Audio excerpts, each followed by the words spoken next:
How are you doing, my brother? I'm great, and you? I'm doing fantastic. Are you in Takoradi? Yeah, I stay in Takoradi. Which part of Takoradi? Pawan. Upon. Yeah. Are you married? I'm not married. Okay. So where's your workplace? I work at a CRISPR Hearing Center, Takoradi branch. It's located at Pawan of the Kejebri in Pohoro. Okay. So it's an ENT center. We deal with ear, nose, and throat infections, and we offer audiological assessments to people or render our service to people who need them, companies and individuals as well. Okay. So professionally, how long have you been working with them? A year and a half now. A year and a half now. Then I think you have a lot of experience, right? You can see that. All right. So let's get straight to business. Let's talk about the childhood cancer awareness campaign. So far, so good. How's it going? So far, so good. Yesterday, we started off with a little bit of light, which was thrown on the fact that even though cancer is perceived to be an adult disease, children, as a matter of fact, can also develop it. So I made that fact clear, and I also made mention of some of the signs and symptoms that you should look out for in kids. As a parent, your eyes should be very vigilant. Yes, when it comes to your kids. So I made mention of symptoms and signs such as getting tired easily, unexplained weight loss, frequent infections, sweating at night, and all that. So these are some of the common signs and symptoms you should expect when a child is developing, or you should notice and then quickly go for an oncological assessment in the hospital. Okay, nice one. All right, so take us through, educate us more on this particular topic. Okay, thank you very much. I would like to say good afternoon to your lovely listeners, and then good afternoon to my boss, Lion, Dr. Engineer Peter Autry, for giving me this opportunity, and the management of Premier 100.5 FM for giving me this opportunity. This program is sponsored by Lions Club International Foundation, and as part of our work that we do to support the society, this month is dedicated to educating or creating awareness in terms of educating the public about childhood or pediatric cancer. So that is why I'm here today. So today I'm going to talk about lymphoma. Very common, according to a survey which was done at Kolebu Teaching Hospital, the pattern of childhood cancer or childhood malignancy in Kolebu Teaching Hospital. They realized that lymphoma was the highest number of cases that was diagnosed in a 40-month period of 15,200 admissions. Wow. So lymphoma is actually quite it's on the rise, according to that research. So I would like to touch on that a few more points, and then probably if there is time, I can go on to another form of cancer. Okay, so our listeners that just joined in, you're actually listening to PA Ajaba Moses, who is throwing more light on childhood cancer, since September is the month of cancer awareness. Creating more awareness for you, the listeners out there. For the sake of the love the Leo Club have for you guys, they are right here to educate us more, educating myself too, because there's a whole lot of things that he's saying I'm not even aware. I'm also learning something from it. So let's pay attention to PA Ajaba Moses. Okay, so as I said, lymphoma is also another type of, or the most commonest cancer in Ghana and even in West Africa. So when we talk about lymphoma simply means the cancer of the lymphatic system. Today I'm going to be mentioning some big words, but I'll try as much as possible to break them down. Those are medical terms, so in as much as I mention them, I'll try and explain them. So lymphoma is a cancer of the lymphatic system. When we say lymphatic system is the body's defense against the body's defense fighting mechanism against infections.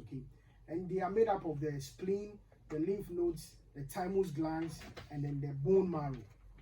When the cells in these organs replicate excessively without control over them, you develop what we call lymphoma.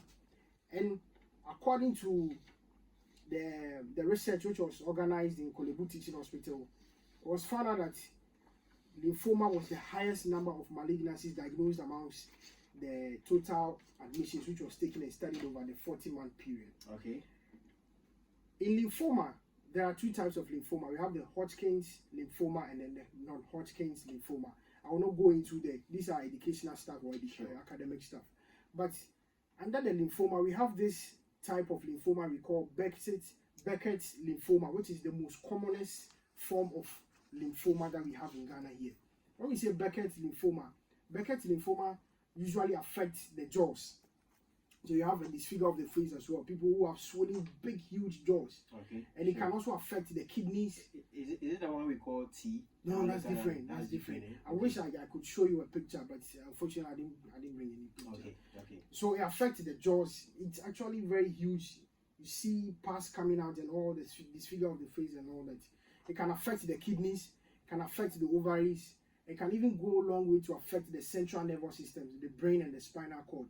So it's a very deadly and very fatal. The World Health Organization say it's very aggressive. When we say aggressive form of cancer, it means it spreads quickly to other forms or other parts of the body. Okay. So early diagnosis is key to the management of Beckett's lymphoma. Yes. And with the causes, we don't have, according to scientists and even in the medical society, there is no pinpoint cause of Beckett's lymphoma, okay, but it has been thought to know that certain genetic mutations can also predispose an individual to developing Beckett's lymphoma.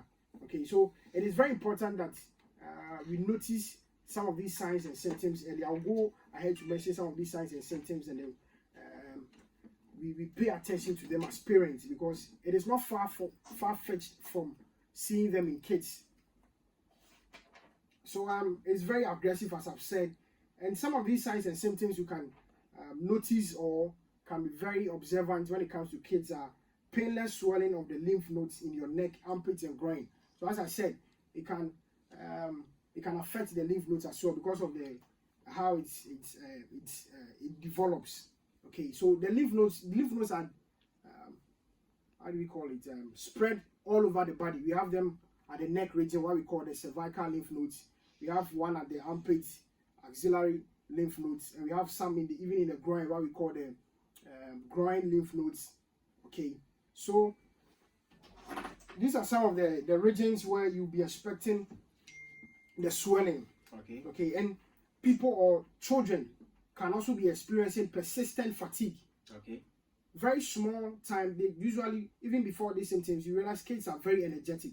They move about, running, playing. They are very playful and very energetic. So all of a sudden, you see that the child is very fatigued persistently. It happens continuously over a period of time. This should give you a sign that you have to see the specialist, the oncologist, for medical support.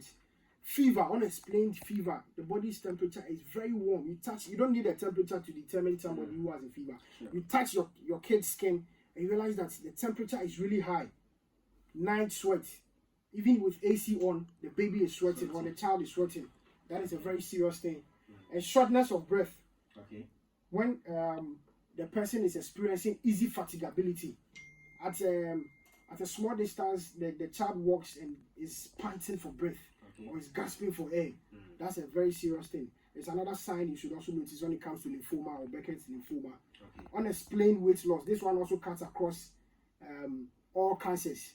People who have lost weight without any medical cause. They just lose weight. It's also another sign. Itchy skin and all that. We also have risk factors that can account for these. As I said, there are no specific cause that we say this is the cause of lymphoma, this is the cause of Beckett's lymphoma. No. But there are risk factors such as your age. Okay, so Beckett's lymphoma affects children, not even though it can affect adults, but usually in children below the age of 5 years, they get this cancer. And being a male has also been thought to be a predisposing risk factor to kids as well. And then impaired immune system. People who have the immune system is the body's defense mechanism to fight against infection. So when you have your immune system impaired as a result of infection or as a result of previous infection, then it can lower your body's ability to even counteract these growing cells and all that. So it can predispose an individual to getting or developing cancer, the Beckett's lymphoma to be precise. Certain infections such as Epstein-Barr virus and Helicobacter pylori infection can also affect or can also increase the risk of developing this Burkitt's lymphoma. So the bottom line is that Burkitt's lymphoma is very aggressive, and these the signs and symptoms that I've mentioned: unexplained weight loss, fever, night sweats, frequent infections, and all that are some of the signs you should be on the lookout for. Prevention. Somebody will ask, Doc, what is the prevention? What are ways to prevent this Burkitt's lymphoma? If you don't know the cause of a disease, it's very hard to prevent it. Okay, Sure.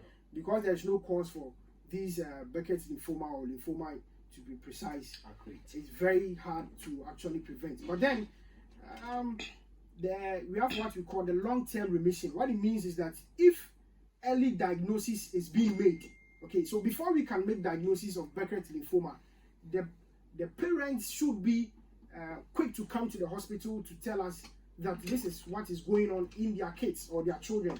That will give a fair idea for us to be able to diagnose it earlier. Sure. Because the earlier we diagnose and the earlier we manage and treat it, they have a long-term remission. Long-term remission in the sense that after treating the cancer, it takes a long period of time for them to develop the signs and symptoms of Burkitt's lymphoma again. So the long-term remission is based on early diagnosis. So this is basically lymphoma or Burkitt's lymphoma that I have to say. Okay. All right. So our listeners, you are listening to Dr. or PA, yes, PA, which is a physician assistant, Ayaba Moses. So in case you have any questions for him, as he moves on educating us, in case you have any question, you can send us your questions via our text message line, or you can send us a normal WhatsApp message on 024 781 9113 024 781 9113. So we are still creating awareness on childhood cancer. The month of September has been dedicated for that. And also for that reason, he'll be here next week and next 2 weeks, which is every Thursday in this month of September, to educate us more and more on childhood cancer. So bring in your questions, 024 781 9113 024 781 9113. You can send us a WhatsApp message, and if you are not on WhatsApp, just send us a normal text message. You want to continue? Yeah. Okay. Should I continue?